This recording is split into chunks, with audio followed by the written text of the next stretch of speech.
اعوذ باللہ من الشیطان الرجیم بسم اللہ الرحمن الرحیم۔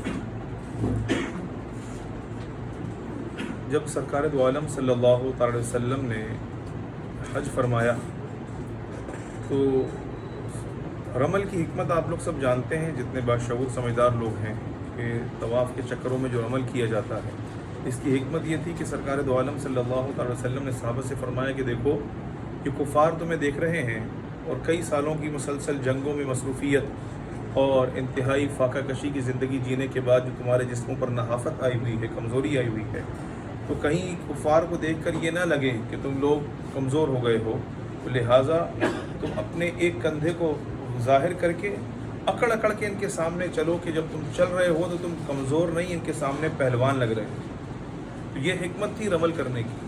لیکن جب سیدنا فاروق اعظم رضی اللہ تعالیٰ عنہ کا دور مبارک آیا تو سیدنا فاروق اعظم رضی اللہ تعالیٰ عنہ نے فرمایا کہ اگرچہ آج رمل کی کرنے کی کوئی ضرورت موجود نہیں ہے، مطلب سامنے کوئی کافر کھڑا ہوا نہیں ہے جو مسلمانوں کو کمزور ہونے کا طعنہ دے گا، تو یہ بات کرے گا کہ ہمارے شہر سے جانے کے بعد دیکھو کتنے دبلے پتلے ہو گئے، فلاں تو اتنا مضبوط موٹا تکڑا پہلوان تھا، دیکھو کتنا دبلا پتلا کمزور ہو گیا۔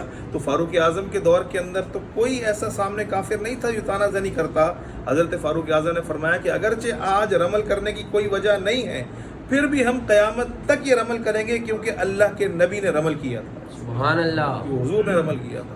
تو سرکار دو عالم صلی اللہ تعالی وسلم کی اطاعت، سرکار دو عالم صلی اللہ تعالی وسلم کے حکم پر عمل پیرا ہونا ہی مسلمانوں کی نجات، کامیابی اور ہماری فلاح ہے۔ آج ہمارے پاس ہر کچھ ہے، سب کچھ ہمارے گھروں کے اندر موجود ہے، سب کچھ ہے۔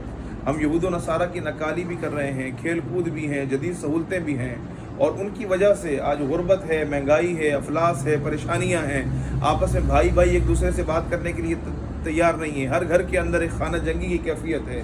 یہ سب اس وجہ سے کہ اللہ رسول کی اطاعت نہیں، ہمارے گھروں سے اللہ رسول کی اطاعت نکل گئی۔ اور دوسری بات، بہت سارے لوگ تو دین سے تعلق ہی کوئی نہیں ہے، کبھی جمعے کو نہیں تو عید کو مسجد کی طرف آ گئے اور اسی تعلق کو وہ اپنا دین کا تعلق کہتے ہیں کہ 10-15 منٹ 7 منٹ کے لیے جو مسجد میں داخل ہوئے ہیں، یہی اتنا سا ان کا دین ہے، باقی نہ دین کے احکام کوئی پتہ ہے، نہ ان احکام پر عمل کرنا ہے۔ ایک بڑی اکثریت تو یہ ہے۔ اور دوسرا جو مذہب پسند ہیں، وہ بھی اپنی سوچ کا مذہب جو ان کے دل کے اندر آ جائے اسی کو نافذ کر دینے کا نام دین سمجھتے ہیں۔ ہم کتنے بھی مذہبی ہو جائیں، ہمارے لیے تب بھی اللہ اور اللہ کی رسول کی اطاعت کو ہر معاملے کے اندر دیکھنا ہے۔ ہماری نظر میں بظاہر ہماری خواہش کے مطابق وہ کتنا ہی دینی مسئلہ لگ رہا ہو، اس کے اندر بھی واضح طور پر ہمیں سرکار دو عالم صلی اللہ تعالی وسلم کی، آقا کریم صلی اللہ تعالی وسلم کی ہدایت کو دیکھنا ہے۔ سرکار نے ارشاد فرمایا من قتل ذمیا موحدا لم یرح رائحۃ الجنہ، جس نے کسی ذمی کو، کسی معاہد کو، کسی ایسے غیر مسلم کو جو معاہدے کے تحت مسلمانوں کی ریاست میں رہ رہا ہے، اسے قتل کیا، حضور نے فرمایا کہ وہ جنت کی خوشبو بھی نہیں سونگھے گا۔ تو غیر مسلموں کے بارے میں، ذمیوں کے بارے میں، اہل ذمہ کے بارے میں، معاہدین کے بارے میں حضور کا حکم یہ ہے۔ لیکن ہمارے ہاں کئی مرتبہ ایسا ہوتا ہے کہ مذہب سے تعلق رکھنے والے دوست احباب مذہب کا علم نہ ہونے کی وجہ سے اس راستے کے اوپر جب نکلتے ہیں تو اللہ رسول کی اطاعت کو ترک کر دیتے ہیں۔ حضور نے ارشاد فرمایا دماءہم کا دمائنا و اموالہم کا اموالنا، ان کے خون یعنی اہل ذمہ کے خون، ان غیر مسلموں کے خون جو تمہارے درمیان رہ رہے ہیں، بالکل ایسے ہی ہیں جیسا کہ ہمارے خون، اور ان کے مال بھی ویسے ہی ہیں جیسا کہ ہمارے مال ہیں۔ جس طرح ہمیں اپنے جانوں کی، اپنے مالوں کی حفاظت کرنی ہے، ایسے ہی جو اہل ذمہ ہمارے درمیان رہ رہے ہیں، جو غیر مسلم رہ رہے ہیں ہمارے درمیان، ان کی مال اور جان کی حفاظت کرنا بھی ہمارے لیے ایسی ضروری ہے۔ ایک یہودی نوجوان لڑکا حضور کی خدمت میں آیا کرتا تھا، آ کے بیٹھا کرتا تھا، پھر کچھ عرصہ گزرا تو اس نے آنا چھوڑ دیا۔ صحابہ سے پوچھا کہ وہ آ کیوں نہیں رہا؟ تو کسی نے بتایا کہ وہ لڑکا بیمار ہے۔ حضور خود اس یہودی لڑکے کی عیادت کے لیے سرکار اسی گھر کے اندر تھے۔ سرکار اس کے پاس جا کر بیٹھے اور سرکار نے فرمایا قل لا الہ الا اللہ ان اشفع لک یوم القیامہ، تو کہہ کہ اللہ کے سوا کوئی معبود نہیں، تو یہ کہہ دے گا کل قیامت کے دن میں تیری شفاعت کروں۔ اس بچے نے اپنے والد کی طرف دیکھا، والد نے اجازت دی، اس بچے نے کلمہ پڑھا لا الہ الا اللہ محمد الرسول اللہ، اور اسی وقت اس کی روح پرواز کر گئی۔ اور ایک وہ شخص حضور کی تھوڑی سی کوشش سے وہ جہنم کے راستے سے جنت کے راستے کے اوپر چلا گیا۔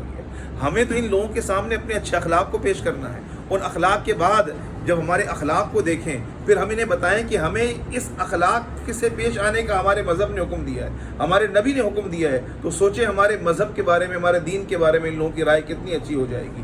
لیکن جب ہمارا مذہب یہ کہہ رہا ہے کہ ان کی عبادت گاہوں کا تحفظ کرو، ان کی جان و مال کا تحفظ کرو، ان لوگوں کو کسی قسم کا خوف اور ہراس کے شکار نہ ہو۔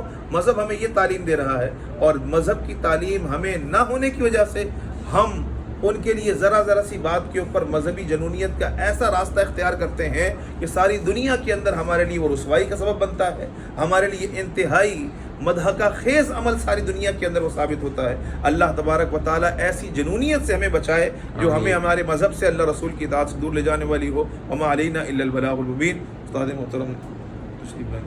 سبحان اللہ۔